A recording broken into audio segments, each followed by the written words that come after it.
سب نے اگر اپنا نام، جیسے یہ لوگ جو آبجیکشن اٹھا رہے ہیں نا، آپ کا نام مسلم ہے، مسلم نام ہے، سوچو کہ سب نے اپنا نام مسلم لگا دیا. اب مسلم لگا کر اندر کی حقیقت کیا چینج ہو گئی؟ مطلب کیا ہے کہ باہر ڈبے کے اوپر آپ نے نام لکھ دیا مسلم سب کے اوپر، لیکن اندر کے کنٹینٹ کیا ہے؟ کنٹینٹ کے بارے میں کچھ بات نہیں ہوگی کیا؟ اس کو پرابلم سالو نہیں کرنا ہے؟ مسلم لگانے سے پرابلم سب سالو ہو جائے گا؟ دیکھو میں نے ابھی لگا کے بتایا آپ کے سامنے. فرسٹ یہ ہے کہ سب کے اپنے اپنے لیبل لگے ہوئے، اپنی خصوصیات، اپنی پہچان، اپنے منہج، اپنے طریقہ کار کے مطابق. اور سیکنڈ ہے سب کے اوپر مسلم لگا دیے. تو کیا پرابلم سالو ہو گیا ریئلی؟ کیا ہمیں لگ رہا ہے یہ طریقہ ہے سالو کرنے کا؟ تو جیسے اگر ہم دیکھیں مثال کے طور پر جو ہوتا ہے نا، ٹاکسک چیزوں پہ لیبل کی ضرورت ہوتی ہے. ہاں کوئی بولے نہیں لیبل مت لگاؤ، ٹاکسک چیز اندر بھری پڑی ہے. جیسے ہوتا ہے نا ایکسپلوزیو ہے، ریڈیشن ہے، ایسڈ ہے، فلیمیبل ہے، بایو ہزارڈ ہے، اس کے اوپر لیبل لگانے کی ضرورت ہوتی ہے کہ نہیں ہوتی؟ آپ بتاؤ. لیبل لگانے کی ضرورت ہوتی ہے نہیں. اور جو فرسٹ ایڈ باکس ہے اس کے اوپر بھی لیبل لگانے کی ضرورت ہوتی ہے کہ یہ میڈیکل باکس ہے. تو لیبل کی ضرورت ہوتی ہے. ہم لوگ دنیاوی چیزوں میں تو سمجھتے ہیں نا. یہاں پہ کیوں نہیں بیسک بات سمجھ میں آ رہی ہے کہ جب صحابہ نے، سلف نے اہل السنہ کا ٹائٹل لگایا، امت نے 1400 سال تک لگایا، اہل البدع پہ ٹائٹل لگایا، یہ اہل بدعت ہے، ہزارڈیس ہے، یعنی ٹاکسک ہے، ڈینجر ہے.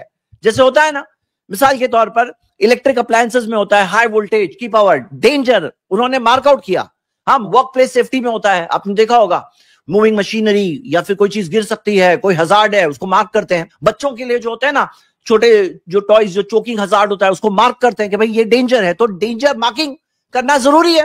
اب آتا ہے کوئی شخص وائز انسان، سپر وائز، وہ کہتا ہے کہ ہم سب لیبل نکال ڈالیں گے، ہم سب لیبل نکال ڈالیں گے، سب پہ ایک ہی لیبل رکھ دیں گے، سب پہ ایک لیبل، مسلم کے اندر سب پہ ایک ہی لیبل لگا دیے.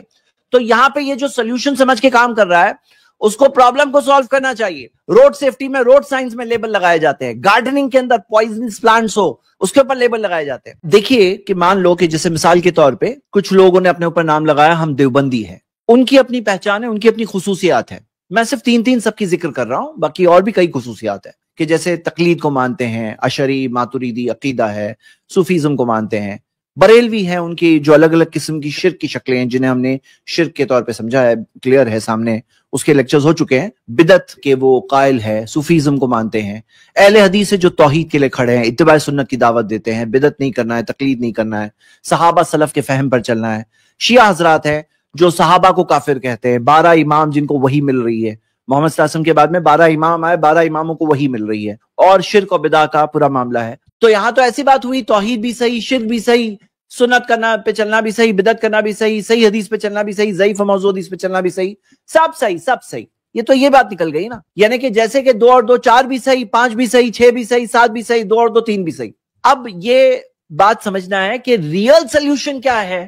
دیکھو میرے بھائی میری بہنیں، یہ سینٹیمنٹ جو فیلنگ ہے نا، یہ اچھی ہے. یہ دیکھنا چاہتے ہیں کہ ہم سب اپنے اختلاف کو ختم کریں، لیکن ختم کرنے کا کیا طریقہ؟ کیا یہ طریقہ ہے کہ لیبل خالی بدل دو ہو جائیں گے اختلاف ختم؟ اختلاف ختم کرنے کا طریقہ قرآن میں دیا. اللہ تعالیٰ نے فرمایا سورہ نساء سورہ 4 آیت نمبر 59، فَإِن تَنَازَعْتُمْ فِي شَيْءٍ، کہ اگر کسی معاملے میں اختلاف آ جائے، فَرُدُّوهُ إِلَى اللَّهِ وَرَسُولِ، اس معاملے کو لوٹا دو اللہ کی طرف اور رسول کی طرف. یعنی کہ ہمیں کیا کرنا چاہیے؟ اللہ کی طرف، یعنی قرآن کی طرف لوٹانا چاہیے، رسول صلی اللہ علیہ وسلم کی حدیثوں کی طرف لوٹانا چاہیے.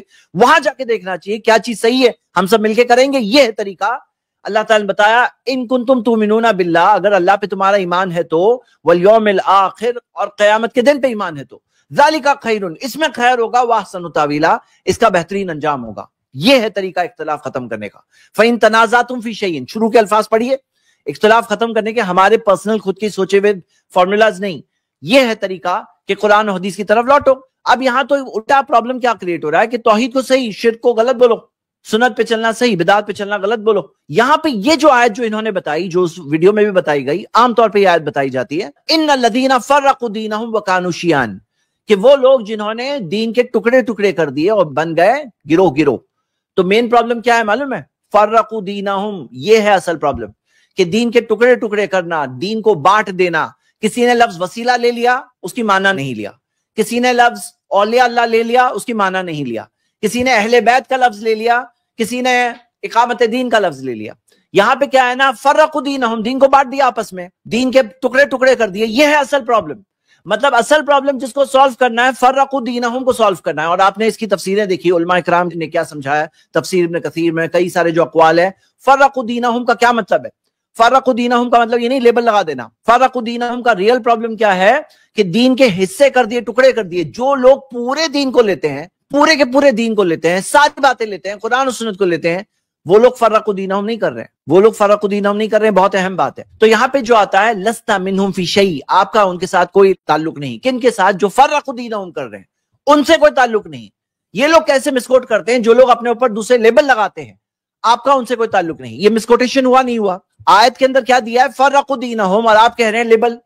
لیبل پہ بات جا کے کیسے فٹ کر رہے ہیں؟ یہ تو رانگ انالیسس ہو گئی.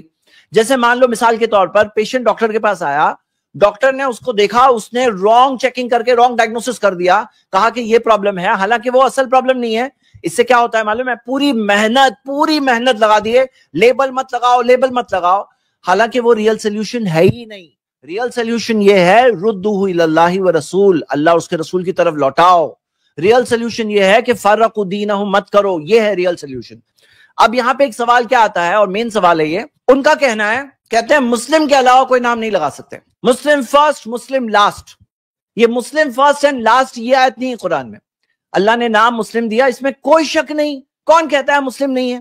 کون کہتا ہے کہ مسلم نام نہیں لگانا ہے؟ کون کہتا ہے؟ لاؤ تو صحیح ایسے آدمی کو, انسان ایسے شخص کو لاؤ جو کہتا ہے کہ مسلم ہو لیکن مسلم نام مت لگاؤ. کون کہتا ہے؟ سوال یہ ہے مسلم کے ساتھ کوئی اور لیبل لگ سکتا ہے یا نہیں لگ سکتا ہے؟ یہ ہے اصل سوال. تو آپ دیکھو گے قرآن و حدیث میں تو کتنے سارے دلائل ہیں. آپ کے سامنے دلیل اسکرین پر ہے, اور یہ ایکسپلین کیا ہے میں نے اپنی دوسری ویڈیو میں, جس کے اندر پوری ڈیٹیل کے اندر سب آیتیں پڑھ کے ایکسپلین کیا, آیتیں حدیثیں, کہ انصار اور مہاجرین کا نام لگایا. بلکہ اللہ تعالیٰ نے خود انصار کا نام دیا. انس رضی اللہ عنہ کہتے ہیں کہ سمان اللہ, اللہ نے ہمیں نام دیا, یعنی کہ نام دیا مسلم کے علاوہ نام. خصوصیات, اسپیشل ٹریڈ, اسپیشل کوالٹیز, خصوصیات کی بنیاد پر مسلم کے علاوہ نام دینا قرآن و حدیث میں دلیلیں ہیں. جیسے صحیح بخاری کی حدیث میں آتا ہے اہل ہجرت یا اہل بدر, بدر اہل بدر, ہاں, جو اہل احد, اصحاب الشجرہ, اہل الصفہ, اور اسی طرح جو پہلے قوم کے, جو وہ بھی تو مسلم تھے اپنے زمانے کے, لیکن ان کے لیے نام اہل تورات, اہل انجیل, اہل کتاب. تو یہ نام, کئی سارے نام مسلم کے علاوہ آپ کو لینا ملتا ہے. اس کی دلیلیں ہیں قرآن و سنت میں. تو لیبل لگانا اصل پرابلم نہیں ہے, یہ رانگ ڈائگنوسس ہے. مطلب بھلے ہی نیت اچھی ہوگی, لیکن اس کا اندر صحیح طریقہ کی جگہ غلط سلیوشن لیا ہے, اور اس کی وجہ سے جو صحیح اصل پرابلم ہے اس کو سولو کرنے کی کوشش نہیں ہو رہی. اب جیسے مثال کے طور پہ کھانا تھا پہلے, ابھی نام آرگینک. آرگینک کا مطلب کیا ہوا بھائی؟ پہلے جو کھانا تھا وہی آج آرگینک کے نام سے ہے, کیونکہ جب جینیٹکلی ماڈیفائڈ, جب سیڈز آنے لگے, کیمیکل فرٹیلائزرز, پیسٹیسائڈز کا استعمال ہونے لگا, تو اب یہاں پر وہ جو اوریجنل ہے, وہ جو اوریجنل مینٹین ہو رہا ہے, اس کے لیے نام لگا رہے ہیں آرگینک. لیکن پہلے تو آرگینک نہیں تھا, پہلے تو صرف کھانا تھا. تو وہی چیز جو پہلے بنا نام کی تھی, آج اس کے لیے نام آ گیا. مطلب پتا کیا چل رہا ہے, کبھی کبھار کرپشن آنے کے بعد, بگاڑ آنے کے بعد, اوریجنل کے لیے ایک اور نام ایڈیشنل لگانا پڑتا ہے تاکہ لوگ پہچان سکے کہ یہ بگڑا ہوا نہیں ہے. جیسے مثال کے طور پر پہلے تو صرف مسلم تھے, لیکن جب اہل البدع آئے تو صحابہ نے اپنے اوپر نام, لیٹر صحابہ جو تھے انہوں نے اپنے اوپر نام اہل السنہ لگایا, تابعین نے لگایا, امت نے لگایا اہل السنہ کا نام. اسی طرح پہلے نبی صلی اللہ علیہ وسلم کے زمانے میں تھوڑی صحیح حدیث, ضعیف حدیث ہوتی تھی. اس زمانے میں تو صرف حدیث ہوتی تھی. لیکن جب ضعیف حدیثیں, موضوع حدیثیں, گڑی ہوئی باتیں, فیک باتیں یا غیر ثابت شدہ باتیں آنے لگی, تو تب محدثین نے, علماء نے کیا نام لگایا؟ صحیح حدیث. اس کا ڈیفینیشن دیا, یہ حسن ہے, یہ ضعیف ہے, یہ موضوع ہے. تو یہ آنے کے بعد صحیح حدیث نام کیوں لگانا پڑا؟ کیونکہ جب بگاڑ آنے لگا, جب کرپشن آنے لگا, تو اوریجنل کے لیے نام لگا. تو یہاں پہ یہ نیڈ ہے, یہ نیڈ کو سمجھنا ہے. اب یہاں پہ کیا مسئلہ ہے؟ یہ جو سارے جو نام آپ دیکھ رہے ہو, جو ساری چیزیں, جو امت, اللہ کے رسول صلی اللہ علیہ وسلم نے فرمایا تفترق امتی علی 73 ملہ, میری امت 73 فرقوں میں بٹے گی, کلہم فی النار, سب کے سب جہنم جائیں گے, الا ملۃ واحدہ, سوائے ایک گروہ کے. قالوا ومن ہی یا رسول اللہ, انہوں نے کہا وہ کون سا گروہ ہوگا؟ قال ما انا علیہ وصحابی, جس پر میں ہوں اور میرے صحابہ ہیں. اچھا, ایک صاحب نے کہا کہ یہ حدیث ضعیف ہے, اور شیخ البانی نے ضعیف کہا ہے. آپ حوالہ دیکھ سکتے ہو نیچے, شیخ البانی نے صحیح الجامع میں اسے حسن کہا ہے. اور کسی کو اس کی سند پہ بات کرنا, آئیے, شیخ کفایت ہے الحمدللہ, اس کے ایکسپرٹ ہے, آپ ان سے آ کے بات کر سکتے ہیں. تو فرقے کون ہیں؟ علماء کرام نے اس کے اندر دو خاص باتیں کہی ہے کہ پہلے تو اسلام کی طرف نسبت ہو. جس کی اسلام کی طرف نسبت ہی نہیں ہے وہ فرقہ بھی نہیں ہے, اس کا اسلام کا فرقہ بھی نہیں ہے. مطلب جو اپنے آپ کو نان مسلم کہہ رہے ہیں وہ تو نان مسلم ہوئے نا, کہ نہیں. اور دوسری چیز, کسی چیز کو, جو کسی چیز میں اصولی طور پر اختلاف کیا ہو, اہل السنہ کے ساتھ اصولی طور پر اختلاف کیا ہو. تو اس کی کئی ساری مثالیں ہیں. اچھا, بعض لوگ اس میں کیا کہہ رہے ہیں, سنیے. ہم لوگ جب کہتے ہیں کہ بھئی فلاں چیز غلط ہے, فلاں چیز مت کہو غلط ہے, فلاں چیز شرک ہے, فلاں چیز بدعہ ہے, فلاں چیز غیر ثابت شدہ ہے, تو آپ کو کمنٹ میں آ کر کہنے والے بہت لوگ ملے ہیں, کہتے ہیں آپ لوگ فرقہ پرستی کر رہے ہیں. یہ فرقہ پرستی ہے، یہ خیر خواہی ہے، یہ سنسیئرٹی ہے. آپ کو قیامت کے دن معلوم پڑے اچھا لگے گا؟ یا دنیا کے اندر کوئی بھائی آپ کا آپ کو بتا دے کہ یہ چیز غلط ہے، یہ ثابت نہیں ہے، دلائل کی روشنی میں نہیں ہے موجود، یہ خیر خواہی ہے. سوچو کہ اگر مان لو مثال کے طور پر آپ کھڈے میں گرنے والے ہو اور کوئی سامنے والا بولے نہیں نہیں میں بتاؤں گا تو ان کو برا لگے گا، ہاں، اور آپ گر جاؤ کھڈے میں، تو پھر کیا کہیں گے؟ آپ کہو گے، سامنے والا کہے گا نہیں میں یہ نہیں کرنا چاہتا تھا کہ آپ کو برا لگے. تو یہاں پہ آپ کہو گے ارے بھائی بتا دیتے، میں اندر جا کے گرا، ہڈی پھسلی ٹوٹ گئی، جان خطرے میں آ گئی، اس سے بہتر یہ کہ تم مجھے بتا دیتے، وہ برا بھلی لگتا بھی تو بھی بہتر میرے فائدے کے لیے ہے. تو یہاں پہ سمجھنا بہت ضروری ہے. بعض لوگ کیا کہتے ہیں اپنے آپ کو صحیح بولتے ہیں یہ لوگ، باقی سب کو غلط بولتے ہیں. ارے بھائی آپ خود سوچو کہ اسلام کیا ہے؟ دین حق ہے کہ نہیں ہے؟ اسلام صحیح دین ہے کہ نہیں ہے؟ کیا ہم یہ نہیں کہتے اسلام صحیح ہے، باقی سب جو دوسرے راستے ہیں غلط ہے؟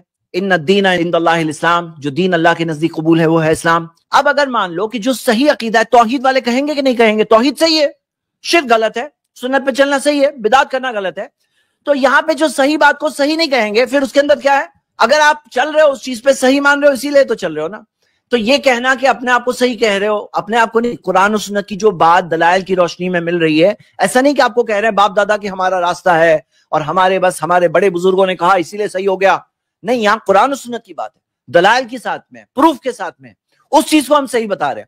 یعنی اپنے وہم اور خیال کی بات نہیں بتا رہے ہیں، قرآن و سنت کے دلائل کے ساتھ بتا رہے ہیں صحیح ہے. تو صحیح کو صحیح کہنے میں کیا پرابلم ہے بھائی؟ کو بتائے بات. دیکھیے یہاں کیا مسئلہ ہے نا کہ لوگوں نے پرابلم کو رانگ ڈائگنوز کیا ہوا ہے. کہاں لیبل لگانے کو پرابلم سمجھتے ہیں، کہاں نصیحت کرنے کو پرابلم سمجھتے ہیں. اور ہم لوگ جس طرح سے ویڈیوز لے کر کے ویڈیوز کا اوپر ریئیکشنز دیتے ہیں، بتاتے ہیں کہ دیکھیے یہ صحیح بات ہے. امید ہے اللہ سے کہ یہ لیڈرز ہوتے ہیں اور یہ لیڈرز کی وجہ سے عوام گمراہ ہوتی ہے. وہ لیڈرز تک بات پہنچے گی، ہو سکتا ہے کوئی لیڈر قبول کرے گا، ہو سکتا ہے وہ کوئی بات اس تک آئے گی، ہو سکتا ہے عوام کے لیے بات واضح ہو جائے گی کہ یہاں ہمارے لیڈر جو ہمیں بتا رہے ہیں ان کو ہم آنکھیں بند کر کے فالو کر رہے ہیں، وہ صحیح نہیں ہے. اب یہاں پہ بعض لوگ کیا کہتے ہیں، نہیں نان مسلمز کو بتاؤ، یہ مسلمانوں میں مت کرو. دیکھیے بات سمجھنا ہے، خیر خواہی ہم دنیا کے انسانوں کے ساتھ بھی ہے، خیر خواہی مسلمانوں کے ساتھ میں بھی ہے. لیکن اس میں ایک بات سمجھنا بہت ضروری ہے، ہم یہ نہیں کہتے کہ یہ سب کافر ہیں، ہم سب کو مسلمانوں میں شمار کر رہے ہیں. مطلب کیا ہے، تکفیر کے اندر قاعدے ہے، تکفیر کے اندر ہوتی ہے لیکن اس کے اندر رولز ہے اور اس کے اندر احتیاط ہے. اس کے اندر کسی کے پاس علم ہے نہیں ہے، اس پہ حجت قائم ہوئی نہیں ہے، اس کے پاس کوئی تعویل تو نہیں ہے، کوئی بات اس کے سامنے واضح نہیں ہے، اس کے اوپر تکفیر کا حکم لگایا جائے. بہت سارے اس میں بیریئرز ہیں کیونکہ اس کے اندر ڈرایا گیا ہے. اور آپ دیکھو گے اس بارے میں صحیح بخاری صحیح مسلم کی جو حدیث ہے آپ کے آنکھوں کے سامنے، ہم لوگوں نے اس پہ پوری سٹریم کیا ہے تکفیر کے اوپر. جیسے آج آپ دیکھتے ہو کہ الحمدللہ جس طرح سے شرک کو کلیئرلی بتایا جاتا ہے کہ شرک ہے، اس سٹریم میں کیا ہوا تھا، ایک ایسا منظر آیا تھا جس کے اندر ایک ایسا سین تھا کہ کوئی آ کے کہہ رہا تھا نہیں یہ بریلوی یہ لوگ سب کافر ہے، ہاں یہ جو قبر پرست ہے کافر ہے، کوئی آ کے کہہ رہا تھا. اور یہی پوری ٹیم کہہ رہی تھی نہیں کافر مت بولو، کافر مت بولو، شرک کر رہے بولو. لیکن ان کو کافر کہنے سے پہلے پورا پروسیجر دیا ہوا ہے قرآن و سنت میں، دلائل کی روشنی میں آپ دیکھ سکتے ہو پورا پروسیجر ہے. ایسے کوئی کسی کو کافر ڈکلیئر نہیں کر سکتے. اور ایما رجل قال لاخیہ یا کافر، جو شخص اپنے بھائی سے کہے اے کافر، فقط باء بها احدهما، دونوں میں سے ایک پہ تو بات لوٹے گی. تو یہاں پہ ہم کیا مانتے ہیں کہ بھائی مسلمانوں کی جو معاملہ ہے نا، انما المؤمنون اخوہ، مومن تو بھائی بھائی ہیں. وہ بھائی چارگی اپنی جگہ پر ہے، مطلب نصیحت کر رہے ہیں، کریکشن کر رہے ہیں، اس کا مطلب یہ نہیں کہ کافر ہو گئے، یہ ہمارے بھائی نہیں ہیں. مسلمانوں کی بھائی چارگی اپنی جگہ ہے، ان کا ذبح کیا ہوا گوشت حلال ہے، نکاح جائز ہے. بھلے ہی ہم یہ کہیں گے کہ کوئی شخص جو دوسرے راستے پہ ہے اس کے ساتھ نکاح افضل نہیں ہے، لیکن نکاح حرام نہیں ہو گیا. اسی طرح اس کے جنازے میں جانا، جنازے کی نماز پڑھنا، یا مسلمانوں کے قبرستان میں دفن کرنا، یا سلام کا جو معاملہ ہے، یا وراثت میں حق، یا بیٹی کا ولی بننا، یا مغفرت کی دعا جو سارے مسلمانوں کے لیے، یا ایک مسلمان کا جو اکرام ہے، جیسے ساری چیزیں جو حدیثوں میں ملتی ہے، سباب المسلمی فسوق، مسلمان کو گالی دینا فسق ہے، اور جو ساری اس کے مال کی حفاظت، اس کی جان کی حفاظت، اس کی عزت کی حفاظت، جو ساری چیزیں جو مسلمانوں کا حقوق ہوتا ہے ایک دوسرے پر، جو خصوص اسپیشل حقوق ہے. دیکھیے اسپیشل حقوق دینے میں کوئی پرابلم نہیں ہے جب تک کسی اور پہ ظلم نہیں کر رہے. مطلب آپ اسپیشل رائٹس اگر دے رہے ہو ماننے والوں کو، اس سے کوئی غلط چیز نہیں ہو جاتی جب تک کہ کسی اور پہ ظلم نہیں کر رہے. تو ہے وہ سارے مسلمانوں کے حقوق ہے، اپنی جگہ پر ہے. لیکن ہاں کچھ چیزوں میں جیسے ہم دیکھتے ہیں اجتماعیت کے الگ الگ لیولز ہوتے ہیں. ایک اجتماعیت وہ ہے جو سارے صرف صحیح عقیدے والوں کی اجتماعیت ہوتی ہے، جو مان لو مثال کے طور پہ سب توحید والے، اتباع سنت کے راستے پہ چلنے والے، وہ لوگوں کی اجتماعیت ہوتی ہے. ایک ہوتی ہے جس میں سارے اہل السنہ مان لو کوئی ایسی مصیبت ہے صرف اہل سنت پر ہے تو وہ لوگ اتفاق ہوتا ہے. کوئی ایک مسلمان ایک وہ ہوتی ہے اجتماعیت، سارے مسلمانوں کی اجتماعیت ہوتی ہے. کوئی ہوتی ہے جو اہل امن کی اجتماعیت، جیسے حلف الفضول کے موقع پر نبی صلی اللہ علیہ وسلم نے بتایا. کوئی ہوتی ہے سارے انسانوں کی، جیسے وبا آ گئی کوئی، یا دیکھیے نیچرل ڈیزاسٹر آ گیا تو سارے انسان مل کر کے اس کے اندر ایک دوسرے کی مدد کرتے ہیں. تو ہوتی ہے اجتماعیت کے الگ الگ لیول. لیکن جو خاص جو صحیح لوگ ہیں، توحید والے لوگ ہیں، مثال کے طور پر علم حاصل کرنا، صحیح جگہ سے ہی حاصل کرنا ہے، اس میں ایسا نہیں کہ بھئی سب سے حاصل کرو، یا دین کی دعوت میں تعاون کرنا. کیونکہ اللہ کے رسول صلی اللہ علیہ وسلم نے فرمایا لعن اللہ من آوى محدثا، اللہ کی لعنت ہے اس پر جو بدعتی کو پناہ دے، یعنی بدعتی کو سپورٹ کر رہا ہے، اس کو تعاون کر رہا ہے، بھئی ہم سب کو مانتے ہیں. نہیں، یہاں پہ آپ تعاون کر رہے ہو، اللہ کی لعنت ملے گی. تو وہ غلط چیز، غلط انفارمیشن لوگوں تک پہنچے، اس میں تعاون کرنا یہ غلط ہے. اور ایک اجتماعیت ہوتی ہے جو صحیح عقیدہ و منہج والی، جیسے ہم دیکھتے ہیں فعلیک بالجماعہ، نبی صلی اللہ علیہ وسلم نے فرمایا کہ لازم ہے تم پر کہ تم جماعت کو لازم پکڑو. فإنما یاکل الذئب القاسیہ، کیونکہ بھیڑیا اس بکری کو کھاتا ہے جو ریوڑ سے الگ ہو جاتی ہے. ہاں، تو اجتماعیت کے اندر جماعت کے ساتھ رہنا. اور جماعت کا معاملہ کیا ہے؟ الجماعت ما وافق الحق. ابن مسعود رضی اللہ عنہ کا قول ہے کہ جماعت وہ ہے جو حق کے مطابق ہو، وَلَوْ كُنْتَ وَحْدَكَ، چاہے تم اکیلے کیوں نہ ہو. تو یہاں پہ معاملہ کیا ہے کہ کوئی اکیلا شخص بھی ہو لیکن حق پر ہے، وہ ہے جماعت. تو یہاں پر اجتماعیت ہوتی ہے، فَإِنَّ يَدَ اللَّهِ عَلَى الْجَمَاعَةِ، اللہ کا ہاتھ ہے، ہم تعویل نہیں کرتے، اس کی تشبیہ نہیں بیان کرتے، اور اللہ تعالیٰ خاص مدد کرتا ہے. تو ہم یہ دیکھتے ہیں کہ یہ ساری چیزیں ہیں جو اس موضوع پر امپورٹنٹ ہے. فائنلی پرابلم کا اصل سلیوشن جاننا ضروری ہے. اگر اصل سلیوشن ہمارے پاس نہیں ہوگا تو یہاں ہونے یہ لگے گا کہ جو چیز پر لوگ محنت کریں گے سلیوشن سمجھ کر کے، وہ اصل سلیوشن نہیں ہے. اصل سلیوشن پر فوکس کرنے سے ریئل پرابلم سالو ہوتا ہے. اس